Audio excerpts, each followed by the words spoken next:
नमस्कार. मी E.P. उसगरे, Murud police station, जिल्हा लातूर. मागच्या 2-3 दिवसापासून पोलीस प्रशासन आणि स्थानिक पातळीवर तसेच वरिष्ठांच्या आदेशाने विविध अवैध धंदे यावर कारवाई करण्याच्या अनुषंगाने उपाययोजना आखत होतो.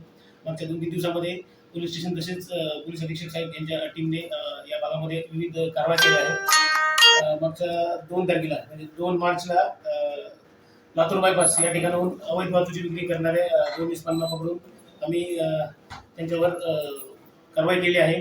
पोलीस स्टेशनला गुन्हा दाखल आहे. त्यामध्ये 51,280 रुपयाचा दारूचा माल तसेच विदेशी दारूचा माल तसेच एक मोटरसायकल जप्त करण्यात आली आहे. 3 तारखेला 16 लिटरची गावठी हातभट्टीची रेड ठामरेनगर परिसरात मुरुड या ठिकाणी करण्यात आली आहे.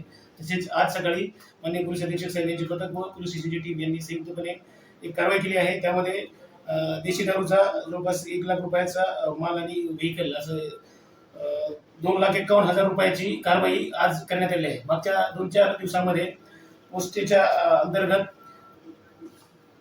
3 लाखाच्या जवळपास जी काही अवैधपणे वाहतूक करणारी आणि या परिसरात विक्री होणारी दारू या संदर्भाने पोलीस स्टेशनच्या मार्फतीनं कारवाई करण्यात आली आहे. तसेच त्या व्यतिरिक्त मटकेची कारवाई करण्यात आली आहे. आम्ही शहरामध्ये सतत आमच्या स्टाफच्या मार्फतीने पेट्रोलिंग करून विविध जे काही अवैध घटक असतील त्या अनुषंगाने त्यांचा प्रतिबंध करण्याच्या अनुषंगाने काम करत आहोत.